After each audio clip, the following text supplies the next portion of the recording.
Hello, everyone. I'm Dominique. And I'm Christina, and we are the Connected in Glass podcast. Every week, we will feature interviews with glass artists who speak to their creative processes and overcoming challenges. These conversations are real and raw. We hope that by sharing these stories, you're able to find some connection and know that you're not alone. We just wanted to take a moment to thank you for listening to our podcast. We're super passionate about this project and work for hours every week to bring you this content. So if you'd like to help support us, please consider becoming a patron at patreon.com/connectedinglass. Also, please consider joining our Facebook group, Connected in Glass Community, where we continue the conversations from these episodes. We'd love to hear from you. Today, we're interviewing Edgar Valentine. Edgar is a glass artist from Tacoma, Washington, who started blowing glass in the 7th grade. He specializes in sculptural and functional glass art. All right. So you want to start by just telling us a little bit about you, maybe skip the glass part of your life for right now. So tell us about where you live, what you enjoy besides glass, and then work into your story of glass. Yeah. So I live here in Tacoma, Washington. Pretty much been here my entire life, besides like the short freshman year of college I was in Colorado for. But yeah, basically I just love to get outdoors. Athletics is like a really big thing in my life. Like I used to do a lot of lacrosse was like my main sport back in high school. So I went to college for lacrosse for a while, but I didn't really go too far after school. So then I kind of just picked up snowboarding like a lot more heavier and like started like doing more trips and like traveling and really experiencing like different mountains around the US. And then, at the same time with glass blowing, doing that on the side. But, that athletics and art has always been like my two main focuses. Like if I'm not outdoors doing something like physically active, getting the blood flowing, then I'm like in a studio doing something creative to get the blood flowing, just get the creative juices going. Okay, so you started glass blowing in the 7th grade. Can you tell us about how you got that opportunity? Yeah, so here in Tacoma, there's two schools. There's a middle school and then a high school that both offer a program. It's called Hilltop Artist Program. And basically it's just for the youth. So like if you go to either of the schools, you can take the glass blowing class like as a curriculum class, like as like, during school. Or if you don't, or you could still, if you do go to that school, you can take it after school as like a little activity for after school. Or you can do it in the summer. So in 7th grade, two of my friends just asked me to, do it with them. And so we signed up for the summer program. And pretty much ever since then, I just kind of like just kept signing up. So like I do the summer program, then I go into the after school program. And then eventually they ended up like hiring me and my friend onto the team as like a little like production kind of thing. I mean, we were in middle school and high school, so it wasn't a lot, but like at the time we were still getting paid to like blow glass and like learn a lot. So I mean that really like got me hooked at a really young age. And you just knew the first time you did it, like, this is what I'm going to do. Not really, actually. It was kind of like, when I first did it, I instantly fell in love with it. Like I knew it was like a really cool thing to do, but I always kind of thought I would end up going into like athletics or like being some sort of like sports trainer, like physical trainer or something like that. And then once I got to college and was like, wow, like I hate school. Like I'm more of like an art, because my high school was an art school. So like it was completely different than like the college I went to. And that kind of just like completely threw me back off, going from arts back to just like academics and athletics. So when I was in college, I decided to drop out and I was like, well, I need a job. I don't really know what else to do. I know how to blow glass still. Like, I guess I'll try to find a glass blowing job. And I started searching in Seattle, and there's a lot of glass blowing jobs in Seattle. So that worked out really well. And then once I like kind of got like into it in my first Seattle job and like started seeing like, the scene of like all these like high end glass blowers up like in the Northwest, I kind of just fell in love with like that, like the whole community behind glass art and like all these people that, especially in the Northwest too, like it's a huge mecca for glass art, and just like having all these like big time names like right in my city was like really cool to just like watch and like look up to these guys. And that's what like really, really kind of sold it for me for the long term. Do you do any other kind of art besides glass, or have you focused on any other kind of art in the past? Yeah, so graffiti and just like painting and like street art has always been a huge interest of mine. I'm not like really good at graffiti and stuff like that, but like I like drawing like characters and stuff. But also like I recently started doing like clothing over this whole like pandemic. Like cause when the first I guess the first like month when the hot shops were all closed, like I needed something to like make and do with my hands. And I like had ripped a shirt, and like I always asked my mom to just like resew like whatever I need to be sewn. And I just like kept nagging her. I was like, dude, like, can you please just do this?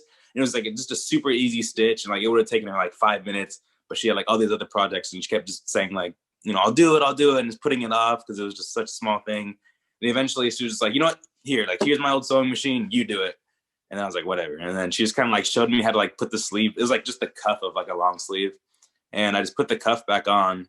I was like, damn, that was like kind of easy. Like, what else can I do? So I just like started cutting up a bunch of shirts and like putting them together, and like started kind of like drawing my own like logos with the threads, and then got really hooked on that. So since like I guess March of 2020, I've been doing and selling a lot of like clothing along with my glass art. Cool. Can you tell us a little bit about when you started doing glass and you started it as a full-time job once you left college? Were you doing production glass, or were you teaching, or what kind of style were you focusing on for that? Yeah, so my first like real glass blowing job, it was all production. I was working at the Glass Eye studio, so like we did a lot of like really like elegant and intricate paperweights with all these like crazy dichroic patterns in them, and like all these powders and fumings and everything.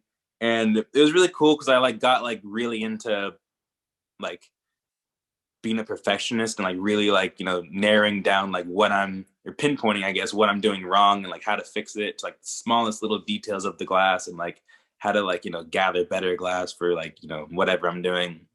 And just like having all the, because I was the youngest by far, I was 19 at the time. So like they all kind of looked at me as like, you know, the young gun, but they also did see that I was like, you know, capable of, you know, producing great work, and like I had like the knowledge of like a really good glass blower because I came from Hilltop Artists. And so yeah, just like working production first really really helped me like grow as a glass blower. And then I left that place like after 3 years and came working in Tacoma at Tacoma Glassblowing Studio, and that's where it's mainly production, but we also do classes and like little blow your owns. So that was the first time I got to work with like the public, and at first I wasn't like too fond of it because it was kind of like not hard, but it was just kind of like tedious to like, you know, talk all day, just repeating yourself, you know, every now and then or whatever. But like you meet like a lot of really cool people, you get like a lot of really cool connects, and like, you know, blowing people's mind with glass and like seeing their reactions is really cool sometimes. But and then also there I got to work on my own stuff. So like when I was in Seattle, we had no time to like actually create our own work. So like here in Tacoma, like they let all of us blow glass on Wednesdays for like the whole day and make it whatever we want. So that was really cool. Can you talk to us now? You're doing glass full time as a living, I'm assuming. Maybe you can talk to us about how you make your income, and I guess if COVID changed any of that, you can talk about it before COVID and or how it is now. Mm-hmm.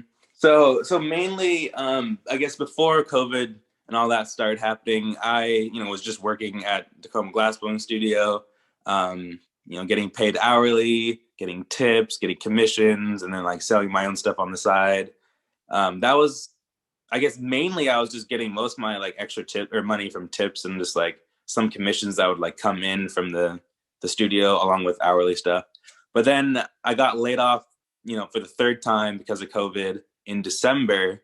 And then I guess those first 2 months, I kind of just like, you know, started producing a lot more clothing. And I finally got my lamp working studio set up. So I started doing a lot more borosilicate glass and selling that too. So, I mean, I kind of started seeing like, you know, I can produce and people are interested in my work. So like, let's see how long this can really last. And then like, I'm kind of just like building up, I guess, a reputation. I mean, I already have like a reputation, but like not a lot of people see, I guess, exactly what kind of work I'm trying to sell. Cause I try to sell, I guess, really crazy, like, cool sculptural glass, and then also functional glass art, which is two completely different, like communities of people. Like some people like the sculptural stuff and some people go for functional. So trying to, I guess, like bring both of those audiences together is kind of like intimidating right now. But yeah, I mainly sell just like on Instagram right now and my website, and just trying to, I guess, push both of those to where they're actually like noticeable, and people have like a following for me, and really get that as like a thing. If that makes sense. Yeah, totally. And where do you find your inspiration for your work? A lot of my inspiration just comes from like the stuff around me. Back in middle school and high school, just being in like downtown Tacoma like all day for school was just like a huge inspiration. Like I said, graffiti's been a huge inspiration for me, and just like interest all my life pretty much. So like drawing characters and trying to bring those characters I've been drawing since like middle school into like 3D glass form has been like my biggest thing. And then just like being on the coast and like the mountains and seeing all these animals and just like natural life is like a huge thing for me. And just like all the natural texture and like how feathers and like movement of trees and like leaf textures and all this kind of stuff is just like, it's really cool to try to get like this blob of glass that's like, clear, like an orangey glow to it, into like a super intricate bird of some sort that like matches the exact color, matches the same size, shape, and like texture feels the same or whatever. Because I'm not the best with color. I'm like a little bit colorblind, but like I guess, yeah. So I try to mainly focus on like just emotion and texture in glass rather than color. And when you have an idea, do you just bring it right to the studio, or do you draw it out? Do you use those skills to kind of develop your ideas? Not really. I honestly kind of just like sit there and just like space off and like design in my head. A lot of the designing happens in the shower. I'll just like sit there and just like let the water hit my head and just like think for like 30 minutes or whatever, and like talk to myself of like how I'm gonna like assemble the piece, what goes first, who's bringing what to where and whatever. But there's times I'll like have like ideas in my head and I'll write it down in my notes, and then it'll just be in my notes for months, and then I'll get over it and just delete it. But sometimes I'll get like super stoked and I'll be like, dude, I got to make this like tomorrow, and I'll get up and go make it. So it really depends on what it is, I guess. And do you work in, you said you finished making or having a studio at this point. Do you work on your own in that studio? Do you work in a space that you rent out, or how do you work like that? It's basically, yeah, it's just like a garage space in my yard. It is a garage, but like without the garage door anymore. So it's just like a studio pretty much. But yeah, it's just me. I got my glass torch and my sewing machine in there. So it's pretty fun, just creating both, going back and forth.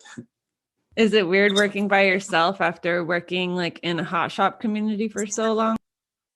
I wouldn't say it's weird. It's definitely like, it's, there's ups and downs about it. Like I love being able to focus and like have my own space and do whatever I want in there, and like kind of chill and like not have to worry about other people's stuff and like, them making a mess, and kind of like exploring stuff on my own. But like, there's also like, the great part of like being around people that are really fucking good and like can show you how to, do all the things you don't know how to do, and just like feeding the energy off of each other.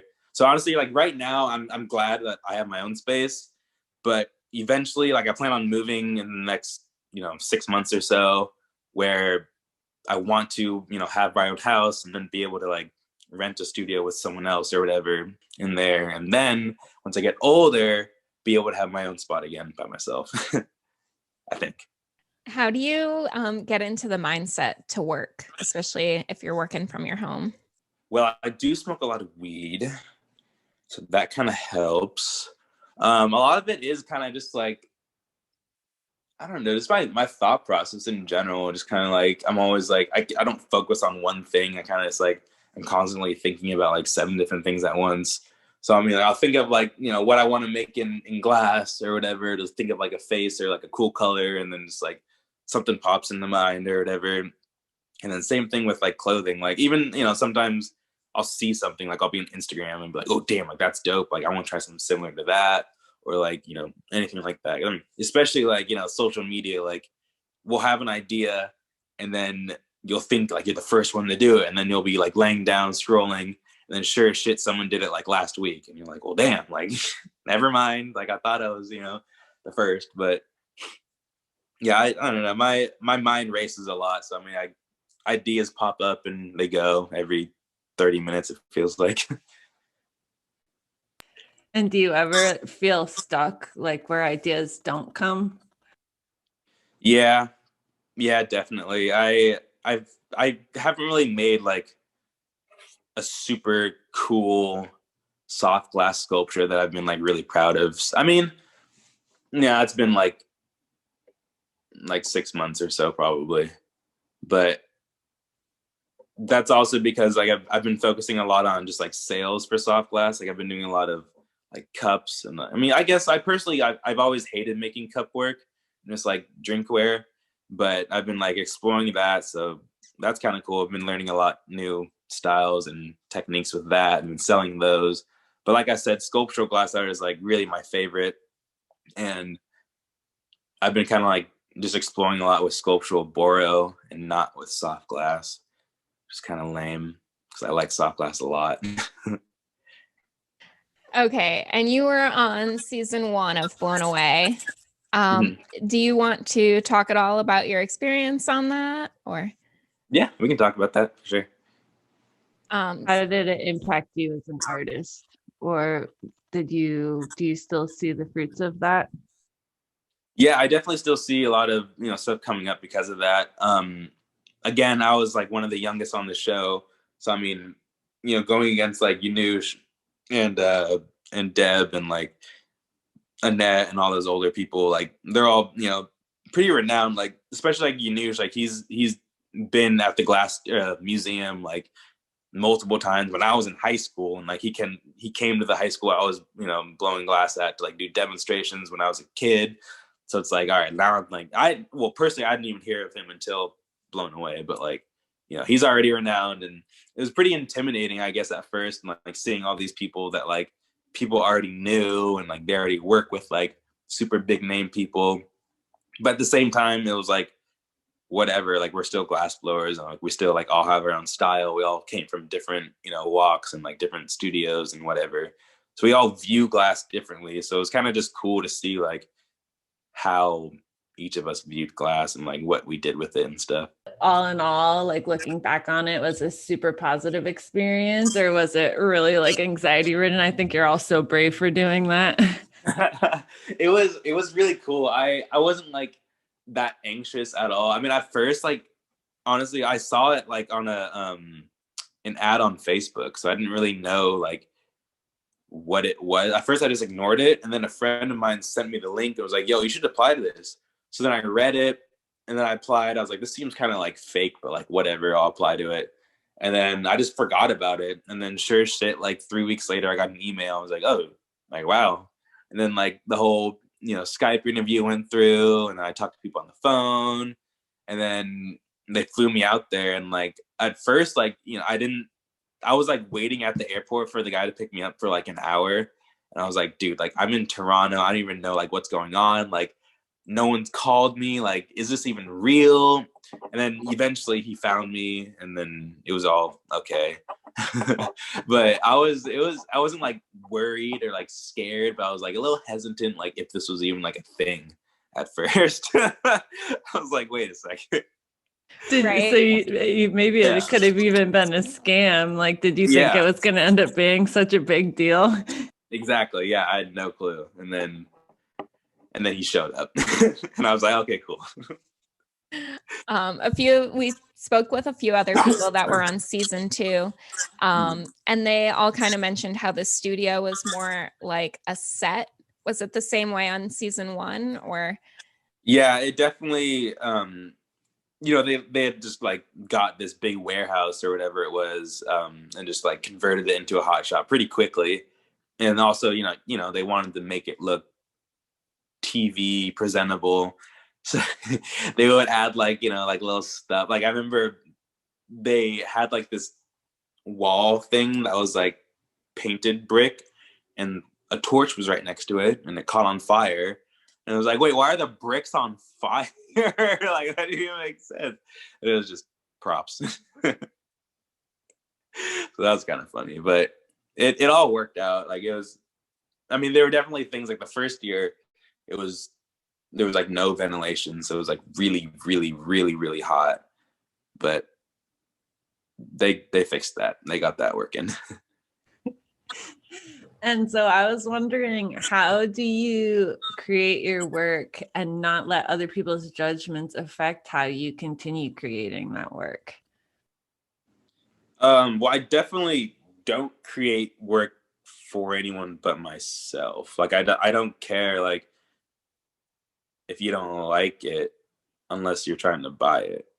So like if you don't like it, like I really don't care, because like first of all, I like it. Well, I mean, unless I don't like it, but like I made it, so like yeah, I'll like it, or someone else will like it. There's always gonna be someone that will like what you made.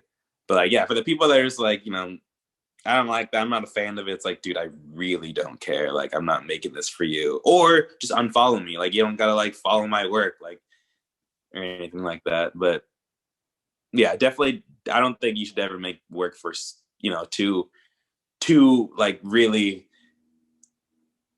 for other people. I guess like you want to make stuff, I guess, to like, if you want to like speak to your audience and really like have like a say or like a voice in your work, but like at the same time you're not creating it for other people, you're just doing it for yourself to express, if that makes sense. Yeah. So you don't let the trolls get you down. Yeah, exactly. Do you have any like struggles with getting your work out there? Yeah, sometimes. I mean, it really depends. Like I said, like I kind of have like two audiences. I kind of feel like that I'm going back and forth from, like there's the whole like 420 community, the heady pipe makers, and then like the intricate like elegance of like the sculptural glass art. And like both of them are like high end like purchasers. Like both of them want to buy like nice work that's like expensive because they know it's nice. But like if I make like a weird creepy face, that's not necessarily gonna like appeal to like the super elegant birds that I make of like that kind of stuff. But I mean, also I don't care, like eventually either those two audiences will mesh, or I'll just gain a completely different audience of those people that like both of them and can do that. But I mean, at the same time, Instagram and just like social media has its own changes all the fucking time, and like the algorithm is like you'll post one thing and you'll get like 150 likes on it, and then you'll post thing 2 days later and get like 5,000 views. So it's like, it really depends on like the internet sometimes, and that's like impossible to mess with. And then they change it as soon as you figure it out. Exactly, yeah. And he's like, okay, well, never mind. It's pretty cool to talk about, because we often talk about, creating your own brand, and you're basically, you have two different almost brands going, and you're trying to mesh them together to create your own. Exactly. Yeah. Concept. Yeah. Thank you. Yeah. All right. So some of our favorite questions, like, what is your definition of success? What, if you were to look at yourself and you had the most successful life ever, what would that look like to you? A successful life for me personally would just be living in like an environment where it's like not just a comfortable environment, well, something where I can like, progress and like, have fun around, like where I'm not just stuck doing the same thing every single day. Like I want to be in a place where, I mean, I am now, like as in Washington, just a place where I can like, work all day or work half the day and then go snowboard or go outside or go, do whatever and come back and work and not just be stuck inside all day or just be like, too excited, like to be outside all the time and not want to work. So just like being able to have like the balance of like fun activities along with working, because I do love working, but at the same time, you got to step away for a bit. But also, being successful is, it's not necessarily about the money, but it is about, if you're passionate about, what your art form, you're passionate about your art form and, you want to use that to support yourself, especially in America, we have to have money to support ourselves. So, I mean, being successful and like producing artwork for people to like, fall in love with and like have this whole like following for, like I was saying earlier, is like a big thing for me too. Like I do want to like move people with my work, and I want people to like understand like the stuff I make and like the messages behind, some of the big intricate pieces and like flow with that and really understand. And so far, like it's really been cool to like see like what people get from the work that I make. Because a lot of times I do just like, I'll think of something weird or something cool and just like, I'll just make it with no story behind it. And then someone will like create their own story and just be like, oh, like, I really loved it, how you did this and da, da, da, da. It's like, oh, I didn't even think of it like that, but like, damn, like you got it. And hell yeah. And like, dude, honestly, one of the biggest like things for me, one of the most, I guess, things that made me feel pretty successful, in season 1, episode 1, I made like the hand holding the globe. And at Hilltop Artists, there was, I think he was in 7th grade, but there was a student that had recreated that piece, and he only had one arm, which was like really cool that he chose my piece, the arm, to recreate as like a little ass kid too. And he just like was just so moved by it. And it was like, damn, I was like just blown away, honestly. I was like, oh my God, like that was really cool. That was like the biggest, moving point for me. It sounds like in a way you're kind of like a mentor to other people just because you were on Netflix and whatnot. Have you had any experiences with people mentoring you that have made an impact in your life? Yeah, definitely. A lot of the glass blowers that like have taught me all the like main skills that I have been, the biggest, mentors of my life, really. At Hilltop Artists has been like 2 or 3 teachers that like not just helped me with glass, but like, they helped a lot with like just everything. And then a bunch of homies, like my homie that got me into glass art, like I honestly wouldn't have like an interest of like sculpting or like really like creating characters like unless I was homies with him. A lot of the homies and like people that I kick it with us around Tacoma are a lot of my mentors, honestly. Is there anything else that you want to make sure that the listeners hear?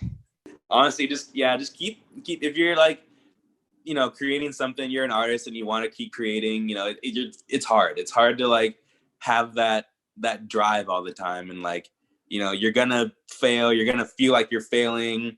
But I mean, if you want to succeed, like you will, and just like, you kind of just got to do it. And like a lot of things like you want to do that, like you keep saying that, like, I wish I could do this, or like, I hope someday I can do this. It's like, first of all, the first step, get your foot in the door, just ask. Like the biggest thing is use your voice, just speak, just go ask. Like a lot of the times I'll like want to do something that's like pretty big. Like if I want to go like visit someone in a different state and like watch them blow glass or like help them blow glass, like shoot them an email, be like, yo, like I'm trying to come learn and like, watch you. And if you're cool, then they'll be like, yeah, like come by, blah, blah, blah. But like, it's the biggest thing of just like using your voice to speak and get your word out there, get your face, your name out there in your work if you want to be an artist. Well, thank you so much for your time and for sharing everything. We really, really appreciate it. Cool. Yeah. Thank you guys. Really appreciate it. That was fun. Yeah. Thank you. Thank you. Have a good one, you guys. Bye. Thank you so much for listening to this week's episode of Connected in Glass. Make sure to follow us on Facebook and Instagram for more information on the artists we interview and for updates on the podcast.